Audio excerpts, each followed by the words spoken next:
Boa noite, meus irmãos, a graça e a paz do nosso Senhor Jesus. Amém. Louvado seja o nosso Deus. Vamos abrir nossas Bíblias no Evangelho de Marcos, capítulo 3, onde leremos a partir do verso 20. Marcos, capítulo 3, a partir do verso 20 até o final, farei essa leitura, você acompanhe aí na sua Bíblia. Marcos 3, do 20 ao 35, a palavra do Senhor nos diz assim: Então ele foi para casa. Não obstante, a multidão afluiu de novo, de tal modo que nem podiam comer. E quando os parentes de Jesus ouviram isto, saíram para o prender, porque diziam: está fora de si. Os escribas que haviam descido de Jerusalém diziam: ele está possesso de Belzebu, e é pelo maioral dos demônios que expele os demônios. Então, convocando-os, Jesus lhes disse por meio de parábolas: Como pode Satanás expelir a Satanás? Se um reino estiver dividido contra si mesmo, tal reino não pode subsistir. Se uma casa estiver dividida contra si mesma, tal casa não pode subsistir. Se, pois, Satanás se levantou contra si mesmo e está dividido, não pode subsistir, mas perece. Ninguém pode entrar na casa do valente para roubar-lhe os bens, sem primeiro amarrá-lo, e só então lhe saqueará a casa. Em verdade vos digo que tudo será perdoado aos filhos dos homens, os pecados e as blasfêmias que proferirem. Mas aquele que blasfemar contra o Espírito Santo não tem perdão para sempre, visto que é réu de pecado eterno. Isto porque diziam: está possesso de um espírito imundo. Nisto, chegaram sua mãe e seus irmãos, e tendo ficado do lado de fora, mandaram chamá-lo.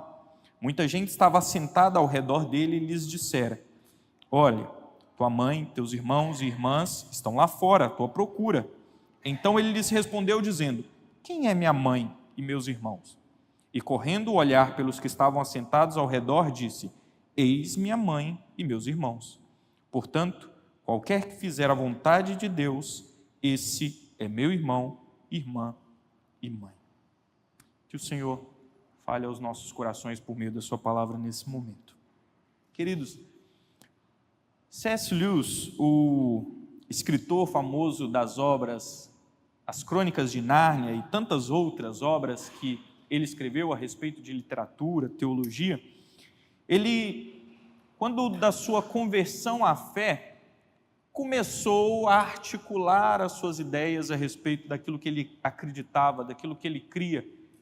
Ele que tinha sido, por um bom tempo, um homem ateu, descrente no Senhor, se encontra com Cristo e deste encontro com Cristo, ele passa então a se tornar um defensor ferrenho e voraz da fé cristã.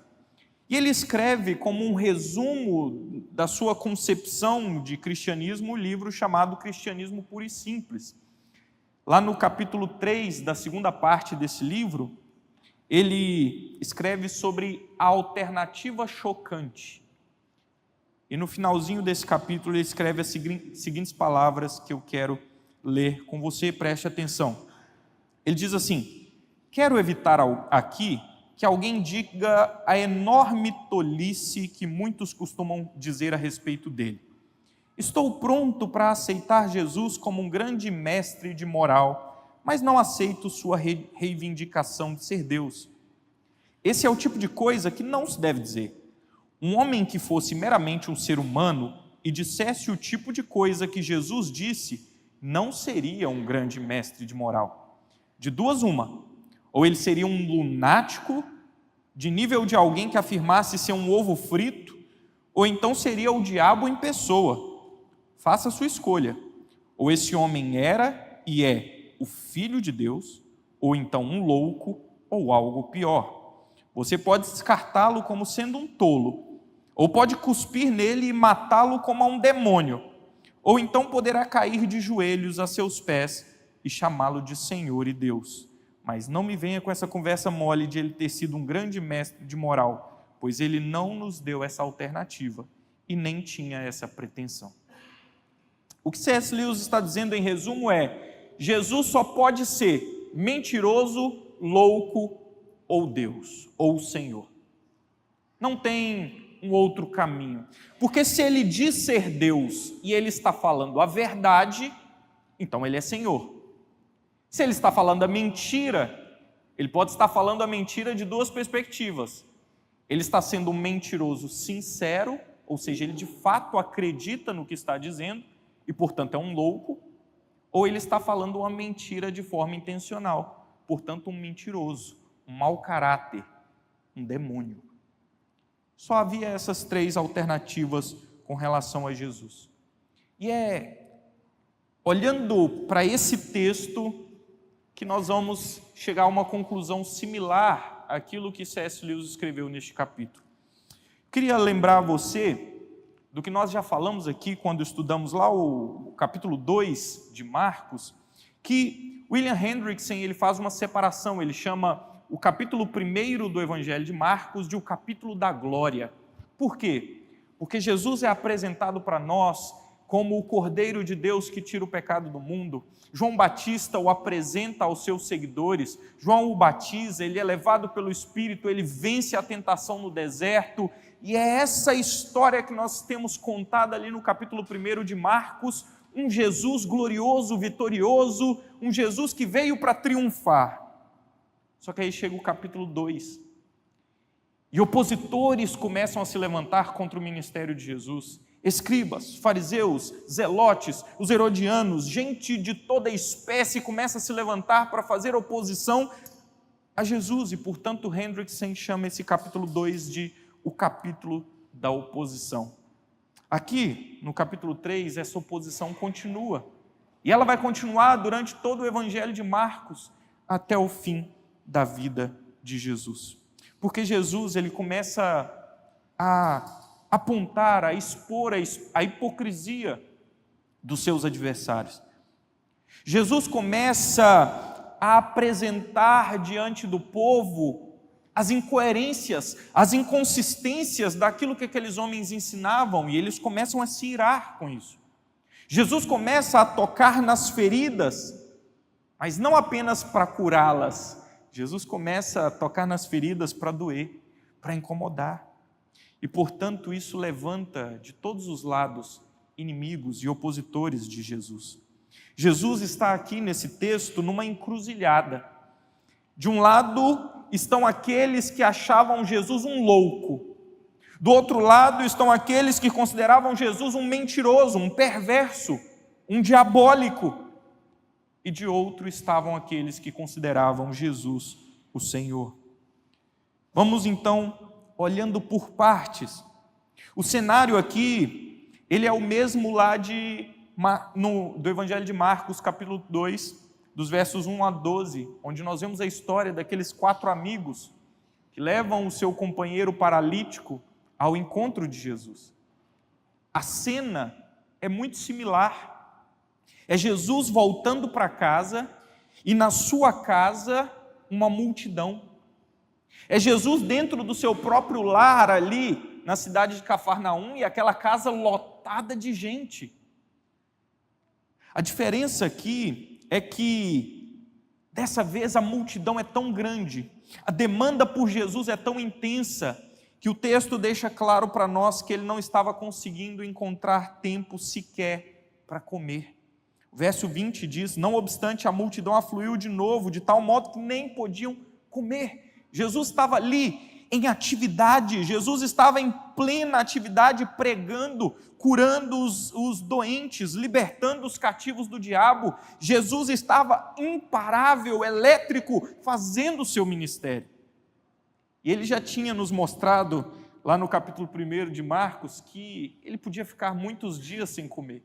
Ele ficou 40 no deserto. Lá em João, capítulo 4, verso 34, a palavra do Senhor diz que, relata o próprio Jesus dizendo: a minha comida consiste em fazer a vontade daquele que me enviou e a realizar a sua obra. E era isso que Jesus estava fazendo. Era disso que Jesus estava se alimentando naquele dia, de fazer a obra do Senhor, de fazer a vontade do Pai, de proclamar as verdades, de curar os enfermos, de libertar os cativos do diabo. Jesus estava em atividade intensa. E isso levanta uma certa suspeita da sua família.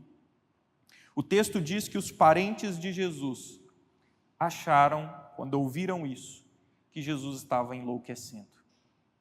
O texto diz que os parentes de Jesus, e algumas traduções vão dizer que os amigos de Jesus, mas aqui pelo contexto tudo indica que eram seus parentes mais próximos mesmo, seus primos, seus tios, as pessoas mais próximas da família de Jesus, começaram a pensar que ele estava ficando louco, que ele estava, como diz o nosso texto que lemos, fora de si. E eles então vão até a casa de Jesus para tentar prendê-lo, para tentar pegá-lo, porque na mente deles aquilo não fazia sentido. Jesus já estava com 30 anos nas costas e não tinha uma perspectiva de se casar. Jesus não estava comendo já há algum tempo. Jesus vivia com a casa lotada de gente, que não dava privacidade, que não dava tempo para ele descansar. Jesus estava falando coisas perigosas, em alguns momentos coisas até absurdas dentro daquela cultura e dentro daquela religião. Jesus estava caçando um jeito de ser morto. Para aqueles amigos e para aqueles parentes mais próximos que ainda não haviam compreendido a totalidade da grandeza de Jesus, do ministério de Jesus, de quem Jesus era, eles acharam, esse cara está ficando doido. Nós precisamos dar um jeito, vamos lá buscar Jesus, vamos lá prender Jesus, fazer um tratamento de choque ali com ele, porque ele está fora de si. Isso me lembra um pouco, guardadas as proporções, da história de Martinho Lutero. Lutero, quando começa o movimento de reforma da igreja, ele levanta muitos opositores. Ele é chamado, ele é convocado pelo Papa Leão X para um julgamento, chamada Dieta de Worms, e ele vai então para esse julgamento, e ali ele é confrontado com aquilo que ele estava ensinando, com aquilo que ele estava pregando, e então ali aquele conselho reunido obriga Lutero a negar aquilo que ele estava ensinando e aquilo que ele estava pregando. Ele se recusa e ele diz que a sua consciência é cativa somente à palavra de Deus e que ele não ia negar nenhuma das verdades que estava proclamando enquanto alguém não convencesse de que o que ele estava ensinando era contra a palavra de Deus. Ele é então excomungado pelo Papa Leão X e ele é condenado como herege, correndo aí um grande risco de ser preso e, pelo histórico da época, morto pela igreja. Quando ele está retornando então para sua casa, os seus amigos extremamente preocupados com a sua saúde, com o seu bem-estar, com a sua segurança, montam um esquema e o sequestram no meio do caminho. Ele é pego de surpresa, eles sequestram Lutero e o levam para um castelo e ali o escondem, porque eles tinham medo de que a vida do seu amigo estivesse em perigo. Lutero fica ali um pouco menos de um ano, de 1521 a 1522, escondido naquele castelo. E ali ele compõe, ele traduz, na verdade, o Novo Testamento inteiro, do grego para o alemão. Isso é uma grande potência usada por Deus para a proclamação da sua palavra na Alemanha e para todo aquele movimento de reforma que estava acontecendo. Depois Lutero sai daquele castelo e continua proclamando a palavra de Deus, a verdade. E essa história, ela nos lembra que a obra de Deus nesse mundo, ela é imparável.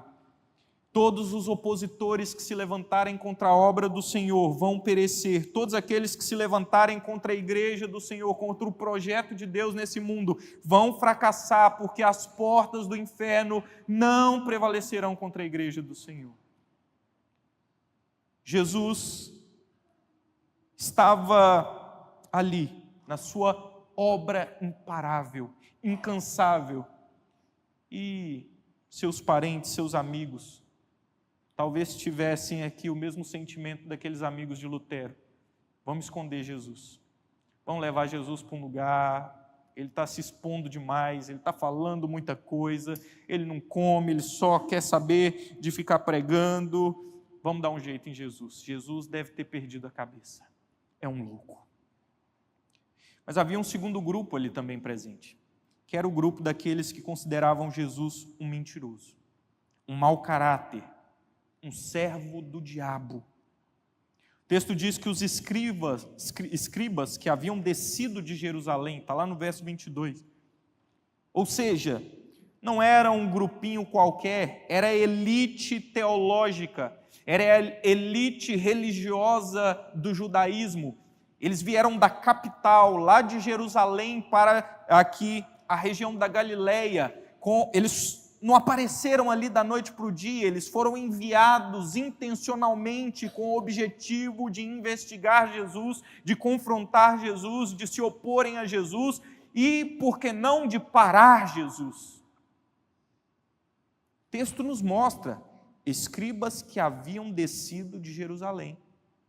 Não era a liderança local, não era simplesmente os líderes locais ali de Cafarnaum que estavam incomodados. Não, Jesus estava incomodando os grandes poderes religiosos do seu tempo. Lá de Jerusalém vinha uma comitiva então para investigar Jesus. Parece uma perseguição oficial, parece que havia um complô já se formando contra Jesus. E aqueles homens diziam: ele está possesso por Beelzebu, ele fala, ele expulsa demônios pelo poder do maioral dos demônios. Esse Jesus está cheio de Satanás, é do diabo. Beelzebu aqui é Baal-zebub, o deus das moscas, que na visão dos judeus ali daquele tempo era o líder, era o chefe, era o próprio Satanás, era o nome que eles atribuíam a Satanás, o chefe dos demônios. E eles estavam dizendo: Jesus está possesso por esse demônio. Jesus está agindo e fazendo o que faz pelo poder do diabo. Olha, eles viam, eles percebiam que o que Jesus estava fazendo era impressionante. Eles não conseguiam chamar Jesus de um charlatão. As pessoas que Jesus curava, eles sabiam que estavam doentes de fato. Os milagres que Jesus operava não eram coisas manipuláveis, coisas que podiam ser dúbias, e talvez você olhasse e pensasse: não, será que foi? Será que não foi? Será que isso é de fato um milagre? Será que não foi um placebo? Não era uma dor de cabeça que a pessoa estava sentindo e você põe a mão ali, a pessoa para, você pode, realmente foi Deus ou será que foi algo secundário, algum mecanismo placebo da nossa mente? Não, Jesus fazia a mão ressequida voltar à forma normal. Jesus fazia o paralítico que não andava há décadas se levantar e sair pulando, carregando a sua cama. Jesus fazia coisas extraordinárias. Jesus pegava os possessos pelo diabo que estavam há décadas ali se cortando com pedras e presos em correntes por causa da sua ferocidade, e Jesus os libertava em nome dele, pelo poder da palavra dele. E aqueles homens percebiam e notavam que o que Jesus fazia era extraordinário, era impressionante, era algo que não partia da humanidade, mas era algo que vinha de um poder superior. Eles só não conseguiam reconhecer a origem daquele poder. Eles não conseguiam reconhecer que aquela graça, aquele poder eram oriundos do Pai, de Deus, do Deus a quem eles diziam servir. Homens que se diziam mestres da lei, servos do Senhor, mas que não reconheciam o Senhor na frente deles operando e agindo. Eles estavam cegos pela sua religiosidade. Eles estavam cegos pelo seu status, eles estavam cegos pela sua cultura, por tantas coisas que os prendiam, e portanto, Eles preferiam atribuir aquelas obras extraordinárias de Jesus ao poder do diabo. E Jesus, ouvindo aquelas palavras, olha para aqueles homens e traça uma argumentação muito simples para contradizê-lo. Jesus diz assim, a partir do verso 23, como pode Satanás expelir Satanás? Se um reino estiver dividido contra si mesmo, tal reino não pode subsistir. Se uma casa estiver dividida contra si mesma, tal casa não poderá subsistir. Se, pois, Satanás se levantou contra si mesmo e está dividido, não pode subsistir, mas perece. Ninguém pode entrar na casa do valente para roubar-lhe os bens, sem primeiro amarrá-lo, e só então lhe saqueará a casa. Jesus mostra para aqueles homens, olha, o que vocês estão falando é tão ridículo, é tão sem sentido, que eu não preciso fazer nada de extraordinário aqui. Eu não preciso, como no meu batismo, olhar para cima e ver o céu se abrindo e a voz do Pai reafirmando aquilo que eu sou. A ignorância de vocês é tamanha que bastava pensar um pouquinho. Como que uma casa dividida vai prosperar? Como que Satanás vai expulsar demônios, se é por meio deles que eles agem? Como que um reino quer prevalecer se ele está dividido entre si? E Jesus diz, eu não estou em conluio com Satanás, eu não estou agindo por Satanás. Pelo contrário, eu sou aquele que invade a casa do valente e saqueia seus bens. Eu sou aquele que estou penetrando no império das trevas e arrancando de lá as vidas. Eu sou aquele que estou invadindo o reino do diabo e trazendo do império das trevas para o meu reino, o Filho do amor do Pai. Vocês não conseguem perceber isso, vocês não conseguem notar isso, mas enquanto vocês estão me perseguindo, enquanto vocês estão correndo atrás de me derrubar, eu estou saqueando o diabo. Estou libertando os cativos, curando os enfermos, pregando arrependimento e salvação dentre os homens. Queridos, não se enganem, o reino de Satanás é um reino coeso, é unido. Pode parecer que não às vezes, mas os inimigos de Deus, eles se unem para fazer o mal, e Jesus está apontando para isso. Não existe divisão, não existe rixa no plano diabólico. Ele está muito bem engendrado, ele está muito bem encaixado. O diabo trabalha em aliança com os demônios para fazer o mal, e os seus adversários, os adversários de Cristo e da sua igreja, estão unidos. É como diz aquele ditado, o inimigo do meu inimigo é meu amigo. Os inimigos de Cristo se unem para batalhar contra o Senhor.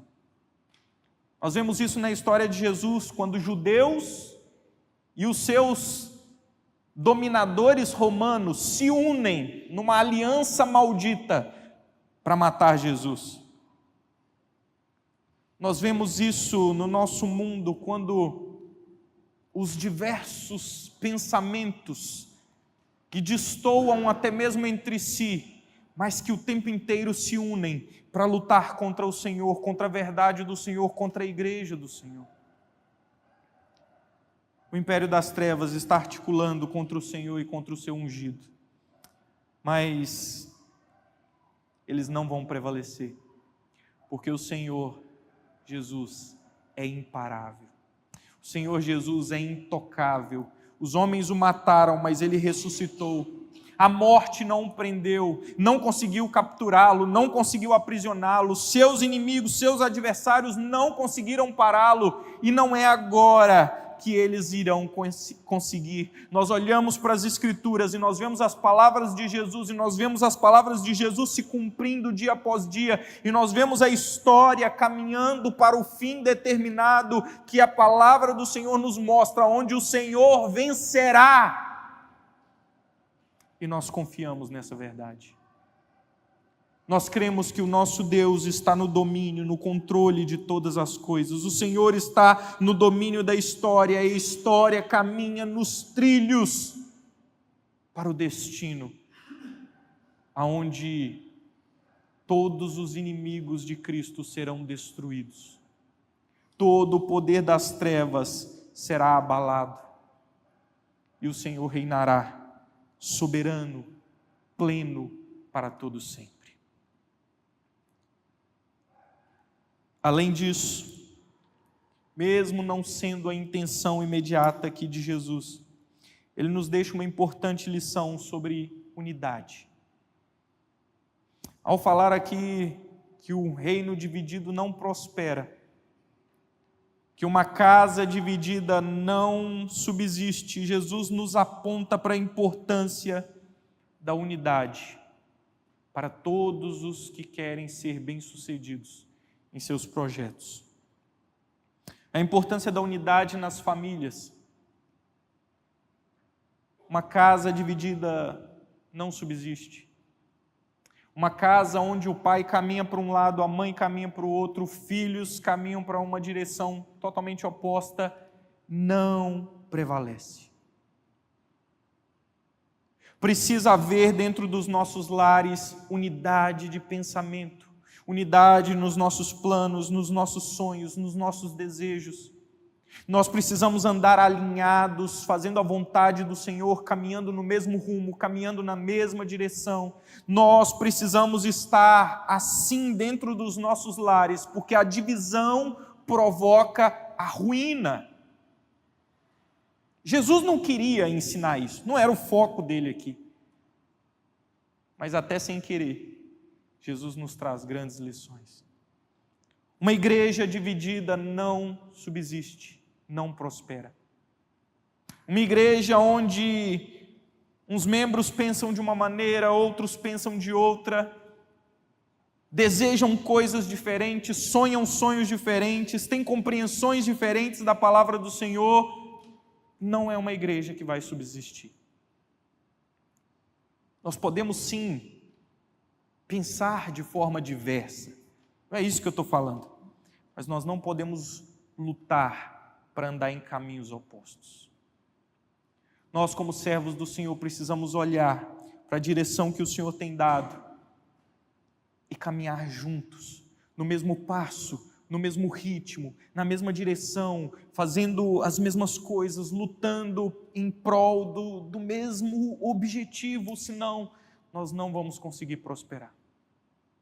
Se um puxa para um lado, o outro puxa para o outro, a gente não sai do lugar. Unidade no reino de Deus. Queridos, há muita diversidade naquilo que nós chamamos de cristianismo. Nós temos igrejas com pensamentos diferentes. Nós temos divergências teológicas. Mas nós precisamos concordar em concordar. Nós precisamos olhar para aquilo que é essencial, para aquilo que é inegociável na nossa fé, e quando encontrarmos esse conjunto presente em algum lugar, ali nós podemos ter comunhão. É óbvio que quando nós encontrarmos algo que é inegociável para nós, algo que é extremamente básico nas Escrituras, na nossa doutrina, naquilo que nós consideramos ortodoxo, nós não podemos nos envolver. Mas às vezes nós brigamos por coisas tão secundárias, terciárias, quaternárias, nós brigamos por coisas tão irrelevantes e provocamos divisões. E não conseguimos avançar, não conseguimos produzir resultados reais, positivos para o reino de Deus por causa da nossa picuinha, por causa das nossas brigas. Jesus está alertando: um reino dividido não subsiste. O reino das trevas, o império das trevas, está unido num propósito. Satanás não brinca. Jesus está dizendo isso. Ele não é louco. Ele está unido, fazendo mal. nós precisamos estar unidos para fazer a vontade do Senhor.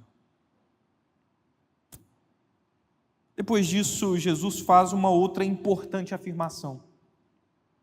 Ele diz assim: em verdade vos digo que tudo será perdoado aos filhos dos homens, os pecados e as blasfêmias que proferirem. Mas aquele que blasfemar contra o Espírito Santo não tem perdão para sempre, visto que é réu de pecado eterno. Bem, todos os pecados serão perdoados pelo Senhor. Todos os pecados têm possibilidade de perdão da parte de Deus, com a condição de haver arrependimento. Agora, Jesus faz um alerta, dizendo que a blasfêmia contra o Espírito Santo não tem perdão. É um pecado eterno. E aí que vira um problema danado para a gente. Nós, intérpretes das Escrituras, os teólogos, vão labutar e passar um aperto para tentar definir aquilo que seria a blasfêmia contra o Espírito Santo. Nós temos um conceito de blasfêmia que é falar mal de Deus. Será que seria isso o que Jesus está considerando aqui blasfêmia? Veja, eu encontrei uma definição muito boa, dentre muitas definições boas, excelentes que nós temos disponíveis. No comentário de Marcos, Hernandes Dias Lopes, ele traz uma definição muito concisa, muito completinha, e eu queria que você prestasse atenção no que ele diz sobre a blasfêmia contra o Espírito Santo. Ele diz assim: a blasfêmia contra o Espírito é a atitude consciente e deliberada de negar a obra de Deus em Cristo pelo poder do Espírito e atribuir o que Cristo faz ao poder de Satanás. A blasfêmia constitui no fato de afirmar que o poder que age em Cristo não é o Espírito Santo, mas Satanás. É afirmar que Cristo está não apenas possesso, mas possesso do maioral dos demônios. É dizer que Cristo é aliado de Satanás, em vez de estar engajado contra ele. João Calvino entendia que o pecado imperdoável é uma espécie de apostasia total. Ou seja, a blasfêmia contra o Espírito Santo é negar que o poder que opera em Jesus e através de Jesus provém do Espírito Santo, mas atribuí-lo ao diabo. É justamente o que esses homens estavam fazendo. Olham para Jesus, veem o que Jesus faz, veem o poder que emana de Jesus e não conseguem reconhecer que aquilo é obra do Espírito Santo de Deus. Eles olham para tudo que Jesus faz, para tudo que Jesus ensinou, para tudo que Jesus proclamou, todas as verdades ensinadas por Jesus, todo o poder emanado de Jesus, e eles não conseguem entender que aquilo provém de Deus, provém do Espírito Santo de Deus. E eles preferem atribuir aquilo ao diabo. Portanto, todo que assim o faz, todo que consciente, deliberadamente nega a obra de Deus em Cristo pelo poder do Espírito, e que persiste nessa negação, e que atribui aquilo que Jesus faz aos poderes das trevas, esses pecaram contra o Espírito Santo de Deus. E, portanto, para eles não há perdão. Mas fique tranquilo, porque eles também não vão querer ser perdoados. Eles vão permanecer na sua rebeldia e, portanto, para eles não há perdão, porque também não há arrependimento. Eles estão, como diz Calvino, totalmente apostatados, totalmente afastados da fé, totalmente desamparados, abandonados. Mas para nós, muito mais importante do que esse alerta de Jesus contra o pecado da blasfêmia contra o Espírito Santo, porque se você é um crente de verdade, se você entregou sua vida a Jesus Cristo, se você se rendeu em arrependimento pelos seus pecados e decidiu viver para Jesus, o Espírito Santo de Deus mora no seu coração. Ele habita em você e é Ele que te convence de que Jesus é Senhor. E, portanto, esse Espírito jamais vai te enganar e jamais vai te permitir cair na blasfêmia contra o Espírito Santo. Então, fique tranquilo, aquieta o seu coração, acalma o seu coração com relação a isso. Crentes no Senhor Jesus estão protegidos pelo próprio Deus contra esse pecado. Mas uma afirmação bastante importante do Senhor Jesus para nós nesse texto é quando Ele nos diz que todos os pecados serão perdoados. Todos os demais pecados que não são esses encontrarão perdão em Jesus Cristo. Todo tipo de pecado que eu e você cometermos, se nós nos arrependemos deles, o Senhor Jesus tem graça abundante à nossa disposição.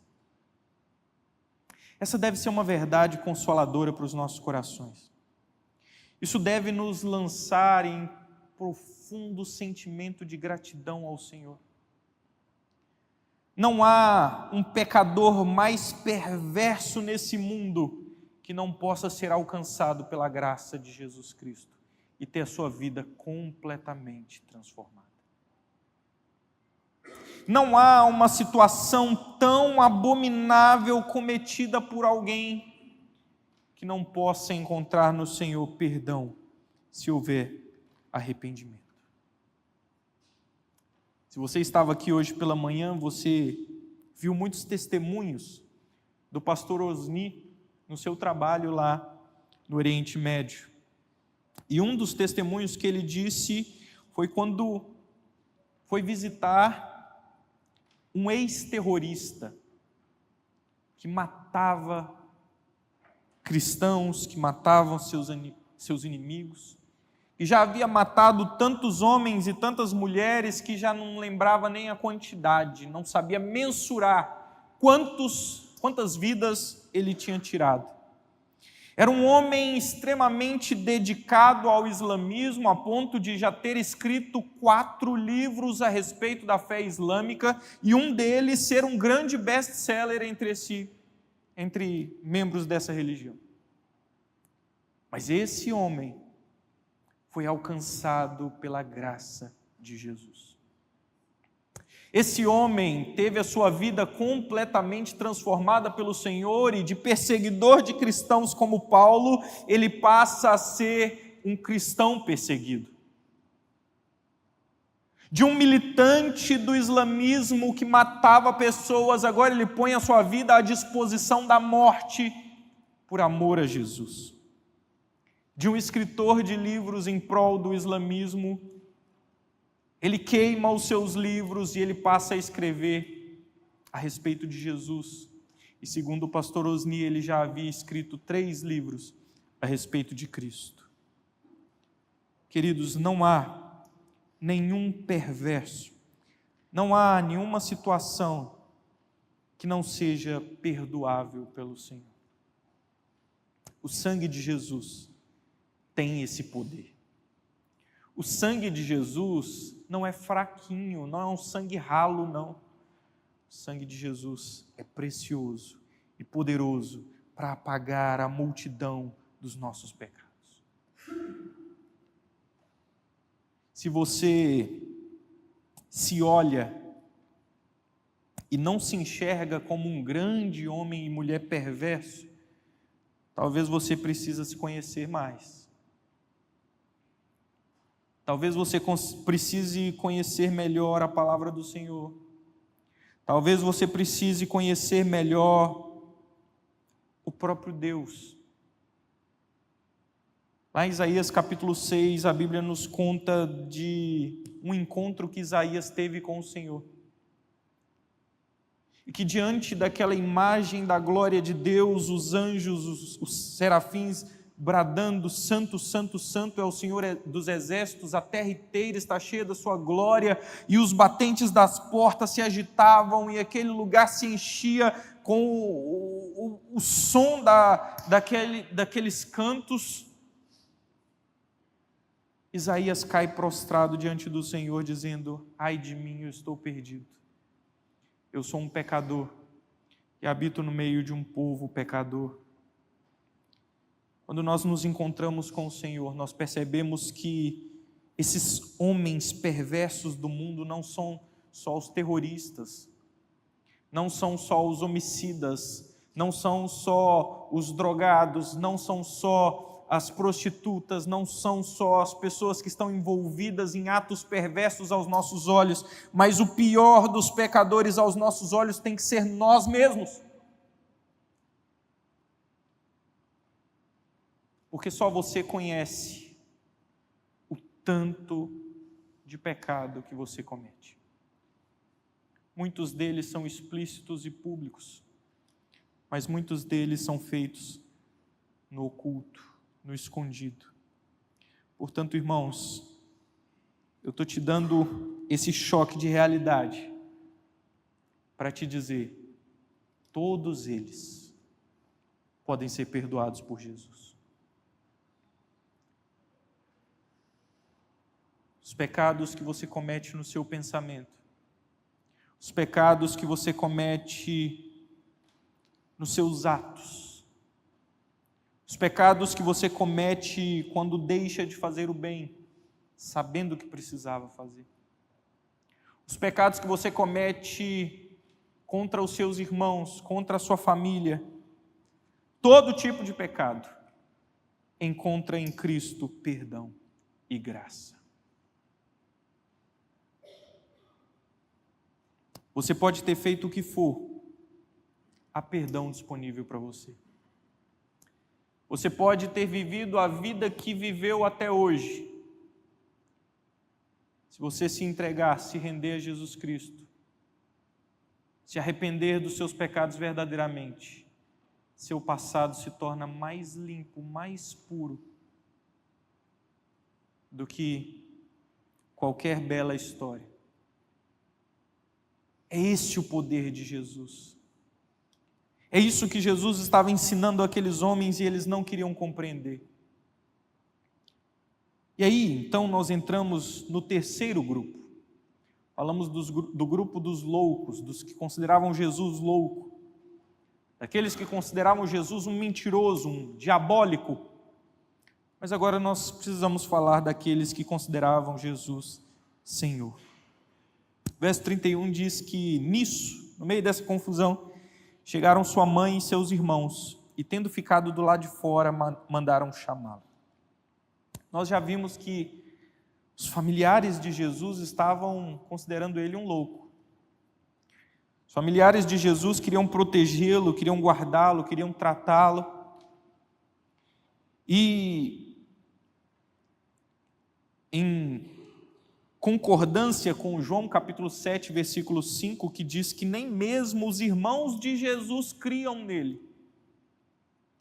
Nós somos levados a entender que nesse momento aqui, quando chega a mãe e os irmãos, eles queriam ajudar os parentes a levar Jesus. Então não é deles que eu estou falando nesse momento. Nós já falamos dos que consideravam Jesus louco. Nós vamos falar daqueles que estavam ao redor de Jesus, assentados. Onde no verso 34, 33 em diante, Jesus diz assim: quem é minha mãe e meus irmãos? E correndo o olhar pelos que estavam assentados ao seu redor, disse: eis minha mãe e meus irmãos. Portanto, qualquer que fizer a vontade de Deus, esse é meu irmão, irmã e mãe.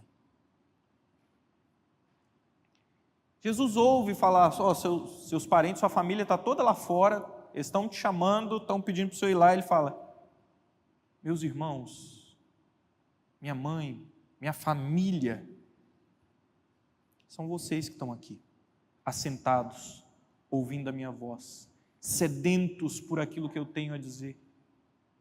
A minha família são todos aqueles que creem na minha pregação, a minha família são todos aqueles que estão aqui para receber de mim o alimento.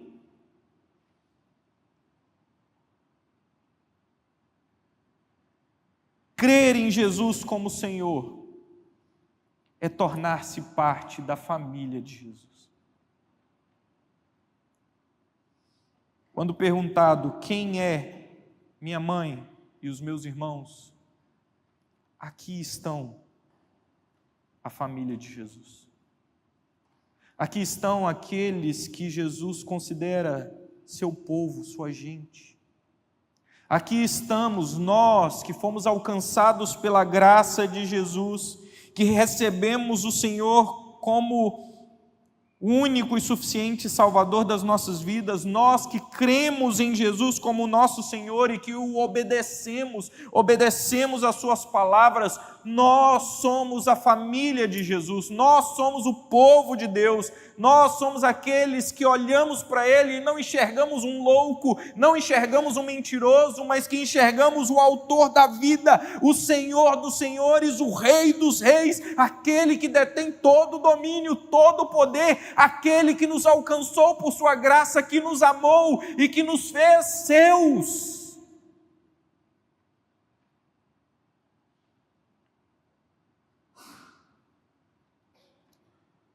Mas ser família de Jesus não é apenas chamar Jesus de Senhor. Isso aí os demônios fazem.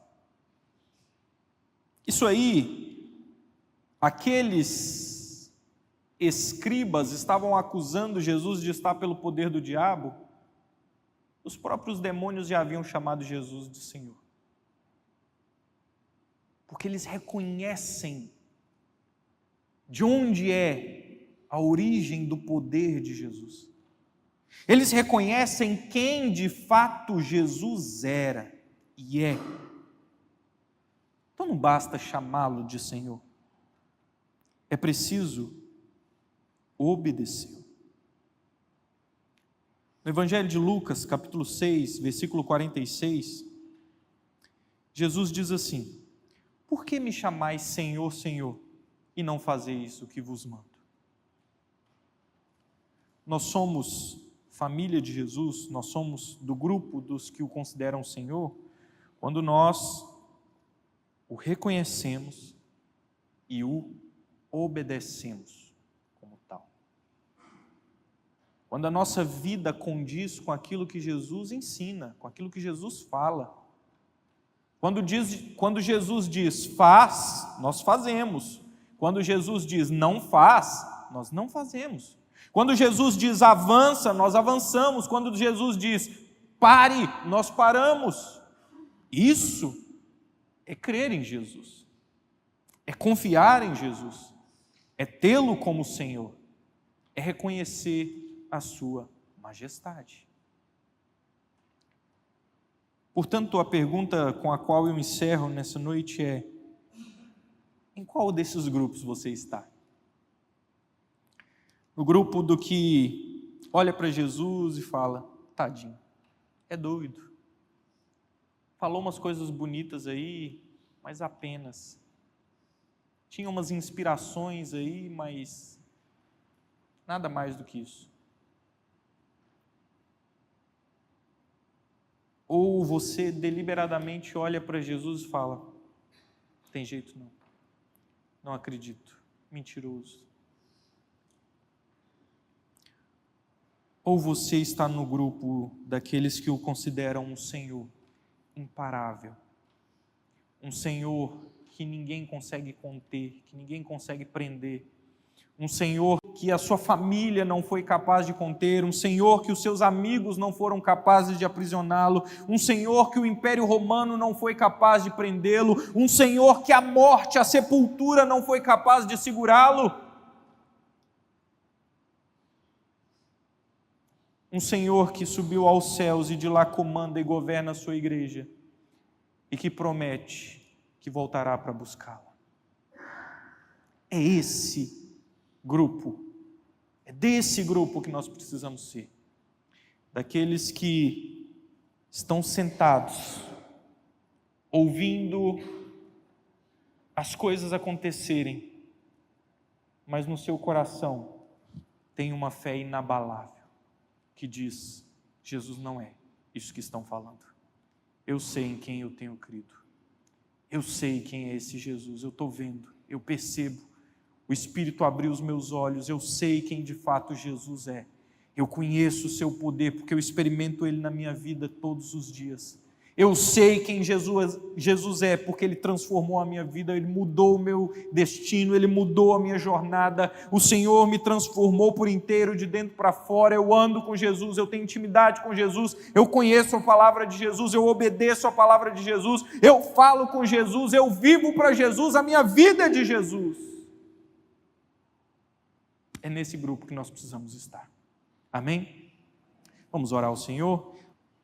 Senhor Deus, nós damos graças ao Senhor, porque cremos num Jesus que é Senhor, num Jesus que é Filho do Deus vivo, num Jesus que não nos enganou, não nos iludiu, num Jesus que não se resume às palavras escritas num livro qualquer, mas num Jesus que nós conhecemos pessoalmente, que nós desfrutamos da presença dEle em nosso viver diário, de um Jesus que tem transformado histórias, incluindo a nós mesmos, Pai. Portanto, muito obrigado por ter esse privilégio de fazer parte da sua família, de ser irmão, irmã, pai, mãe de Jesus, de ser família de Jesus, de ser corpo integrante desse Jesus Cristo, nosso Senhor. Pai, muito obrigado por esse privilégio.